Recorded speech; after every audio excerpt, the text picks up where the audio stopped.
Well, the good news is Lincoln Kennedy and I are hanging out at the Twitch Lounge here at Allegiant Stadium. The not so good news, the Las Vegas Raiders fell again this evening on primetime, 23-18, in a game, Link, that really didn't feel that close until the end. And you and I were talking before we started rolling. Late in the third quarter, Raiders down 23-7. Felt like they were dead in the water, right? Felt like there was no momentum, there was no life, there was no vigor in what they were doing. But all the same, they had a chance on the final drive of the game to come away with the W, and the comeback came just a little bit short tonight. Well, to me, it's a game like most games are of missed opportunities. Eddie. Yeah. I think the whole complexity of the game would have changed if Marcus Peters was able to have that interception and walk into the end zone. The complexity of the game might have changed. But coming into tonight, you had two teams that were very similar circumstances where both teams had offenses that were struggling to get it started. And what I've noticed is that because I still think there's a blatant lack of preseason play, most coaches assume the first month of the season to get their team in shape and, more importantly, know what you can do with your team. Now, the Raiders did play a little bit in the preseason, but not as much as I would have liked to see them. I still think they're out of sync because the offense, in my opinion, becomes a little too predictable. We have to answer the question, if we're not throwing the ball to number 17, who are we going to? You know what I mean? Mm-hmm. You've got other players that are active, but they're not involved. I mean, Jacoby Myers obviously had a good game the first game against the Broncos. Then the concussion sidelined him for the week against the Bills. But coming back tonight, he had a couple of good catches, but you're still missing the fact that you really don't see a lot of Hunter Renfrow. You don't see really much out of the tight end play. Now, mind you, they had to help out with protection. But you have to develop other playmakers on the offense in order for this offense to be effective. And more importantly, you have to put a premium and an emphasis, in my opinion, on protecting number 10 because he's had a history of injuries. And he came up lame tonight after one hit, which really caused a lot of concern, I'm sure a lot of it in the Raider Nation heart. And then when you flip to the other side of the ball, defense did as good of a job as they could. In the second half, you saw a little wear and tear where they were missing tackles. But when you needed them to stand up, they were able to do it. You still have to develop somebody up opposed from Max Crosby. Tonight, the Raiders did a good job at flipping them back and forth between the right and left. But when Pittsburgh made their adjustment after halftime, they came back out and they said, we're leaving it up to our quarterback, find number 98, and we're going to double him to take him out of the equation. The Raiders didn't do that with T.J. Watt, and he was disruptive. You know, it's funny, Jason Fitz and I were talking about this last week, where I think the big question coming out of week 2 is, okay, the Raiders have their Batman, right? You have Devontae, Batman. You have Max Crosby, Batman. Mm-hmm. You have, but who's their Robin? Who's going to play that second fiddle? And I mean that with all due respect, right? I mean, look at Devontae tonight. Devontae goes 13 for 172, 2 touchdowns, right? Who's after that? Who else is providing consistent, I don't want to say effort, but consistent production? You have Jacoby Myers, 7 for 85. Yes, the numbers look great at the end, but outside of that, you got, Josh Jacobs with 3 catches, Hunter Renfrow with 2, Amir Abdullah with 2. Like, where is the depth on the offense side of the football? And then we flip to the defense side of the football. Max Crosby does his thing, pressure, brings the quarterback down, another sack, but it's Max Crosby and who, Link, right? And I think that, as we're now approaching, as crazy as it sounds, a quarter of the way through the 2023 regular season, who are going to be those guys for the silver and black? Well, I mean, I think it's a big question that needs to be answered. And, by no means is the season over. But starting but starting at 1 and 2 puts you in a hole where you have to climb out of. The thing I will say about offense, when it comes down to offensive play, it goes for the discretion of the quarterback. Mm-hmm. Jimmy G has got to know where the blitz is coming from on runs, do something to check out or protect the run. More importantly, he's got to be able to get rid of the football. He's got to develop another receiver. When you watch teams play number 17, and they've done it all 3 weeks, sure, he's got his catches, he's been open, but more times than not, they've done what I call a bracket coverage, where you have one guy underneath and a safety over top, which makes it extremely hard for you to connect. You don't care how accurate you are to connect with your would-be receiver. And more importantly, you get so predictable with the route running that he does. It's either a deep dig or it's a sideline back shoulder fade. That's pretty much it. You know what I mean? And they got to have better route combinations. More importantly, you have to explore the option of looking for a Hunter Renfrow down the seam. Have to get protection to make sure you can search for that. But you got to have a better route combination out of your 3 receivers that would be eligible if you're going to go max protection. They just haven't developed that yet. And I would like to see the tight end get involved a little bit too, right? Yeah. I know that helps with all things. But, Link, when we look at what the Raiders have done and how they've been effective historically with Josh McDaniels here, balance, right? Certainly. Balance is the name of the game. Here is not balance for you. Jimmy G, 44 attempts. You ran the ball 19 times, right? That is not the recipe for success for the 2023 Las Vegas Raiders. Wasn't the recipe for success for the 2022 Las Vegas Raiders. Right. So we're now 3 weeks into this, Link. It has now been 3 weeks of the running game really having issues getting rolling.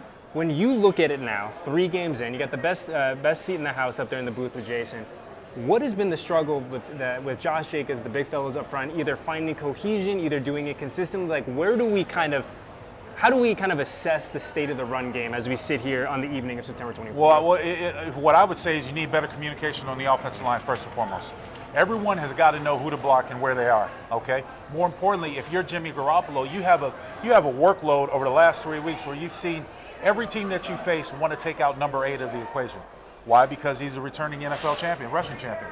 You don't want to have him. You don't want to create balance with him. You want to make him one-dimensional. Because you've seen at the times where this offensive line would struggle with passing the ball, Jimmy G would struggle with making completions. A lot of the throws that even threw to Devontae Adams were low. Just imagine if he could keep him up. So we don't know what's going on in that aspect. Is he protecting his receiver? But, I mean, there's 2 games in a row where he almost got Devontae killed. You can't throw into that coverage. You can't throw that skinny post or that in route when you got a safety sitting right there. They would and the one that the big shot he took came from a linebacker. They were playing cover 2. The linebacker dropped into that middle zone. You've got to see that guy. You've got to protect your guy. So, again, it comes from the discretion of the quarterback, but I would say they need better communication up front. And more importantly, out of the interior 3, what I think is really lacking, what I miss watching, is just somebody on that offensive line that has an attitude, a nasty attitude. Somebody that looks across the line and says, you know what, I see you and I want to rip your head off. I haven't seen that yet. Dylan Parham is still developing. I think he's still coming along. You know, Van Roten, for what it's worth, you know, I know we got him from Buffalo as a free agent, but he still plays a little too high for being a tall man. He's got to get lower. You know, you got to get more production out of Luminor. You got to have better blocking production out of your tight ends because we can't run sweeps. So if you have a tight formation, teams are going to recognize that you're probably going to crack down with your receivers and try to pull somebody out. Everyone is stretching this team out, and they've got to find a way to win the one-on-one matchups. You know, we talked about kind of those missed opportunities when we first started rolling here, and it now feels like 2 weeks in a row where the Raiders have started hot, right? That first drive can't do much better, right? This is what you want to see. This is the Josh McDaniels-led offense that we were promised, right? This is what we have wanted to see. It's in sync. It's in rhythm. It feels good. It feels efficient. And then after that, we go these long bits and spurts, Links, without seeing that. What is the difference between this first series, this second series, and then these big lulls before ultimately the Raiders are able to kind of get themselves back in gear again? Well, if you take the 3 games as a whole, go back to last week against Buffalo. After that first drive where they were, you know, incredibly creative and imaginative. You know, I had never seen one of a jet sweeps work. Yeah, until it's you been saw a while, last week. I mean, just work for every team that we've seen in the past has been ready for it. The Bills were not ready for it because they were looking at Josh Jacobs in the backfield. All their eyes were on Josh Jacobs. No one saw, you know, the jet sweep, so they caught him off guard there. Then they were predictability. They did not imagine that you were going to throw the tunnel screen to Devontae Adams because you hadn't really shown it. You've thrown it to other people, so they were able to score. After that, teams make adjustments. They make adjustments to what they see you do and what you're known to do. Okay, the Raiders fall back into that rut because they're extremely predictable, and more importantly, you're not imaginative when you go max protection. We know you're going to try to go to 17, so we're going to try to take them out of the equation. We know that when number 8's back there and you've got Thayer Munford and Jakob Johnson, you're not throwing to your reserve offensive tackle or your fullback. You don't have it on film. So how did they take advantage of it this week when you fast forward to the Pittsburgh game? Both the 4th and inches, where they threw the long pass to Devontae Adams. The reason why they caught him off guard is the play action. Steelers were all sucked in. Thought you were going to go to Josh Jacobs. The 2-point conversion. Steelers were all sucked in. You had a power formation, all sucked in. And that's why Mayer was able to slip out on the side and get the 2-point conversion. So it's those times of being creative and imaginative that will work well for the Raiders. They just haven't shown enough of it. More importantly, when you go back to the Buffalo game, they didn't have enough offensive plays. They were unsuccessful. They only ran about 51 plays, maybe. You know, on average, remember in the days, we had to run about 65 to 70 to have any type of consistency. I don't know what the numbers were today, the total plays of offense, but it wasn't until the second half, late in the fourth quarter, where they got things started. You know, we're looking at time possession, Link, and pretty darn close this afternoon, or this evening, I should say. Steelers 30 minutes, 3 seconds, the Raiders 29:57. So an interesting where you look at it, really split right down the middle. But, you know, I don't want to pin you know, it's not fair to anyone to kind of pin this game on one play. Oh, right? no. But it feels like there was a moment, right? We're tied 7-7. Marcus Peters has an opportunity. Nothing but green grass in front of him. Right. Nothing but green grass. And he saw that. Yeah. And unfortunately not able to make the play. Right. It felt like that was not only obviously you're taking points off the board, Right. but it felt like there was, you know, for lack of a better term, something that just shifted in that moment. You know what I mean? Well, I think it definitely changed the complexity of the game because if you were able to come with a pick six, go up 14-7, you're playing with a lot more momentum. For an offense on Absolutely. the Steelers side Yeah. of the ball, Yeah. or Steelers side of the thing, that had a hard time all 2023 getting anything struggling. going. Yeah. It was a broken coverage for them to throw the 72-yard touchdown pass, a broken coverage where the Raiders were gambling on a blitz, had zero safety in the hole. Epps was playing up too close, and Marcus Peters was expecting him to be there on that skinny post route. Long touchdown, pulls the Steelers back into the game. The momentum kind of slipped a little bit, but then the unsuccessful offensive output for the Raiders following that point on really allowed Pittsburgh to build confidence. And then when you talk about the sacks and the turnovers, you know, you're never really supposed to win a game when you lose a turnover battle the way you did. And the Raiders, one of the things, the effort that coming into the season they were trying to do, Eddie, is they wanted to get more sacks, more pressures, and they wanted to create turnovers.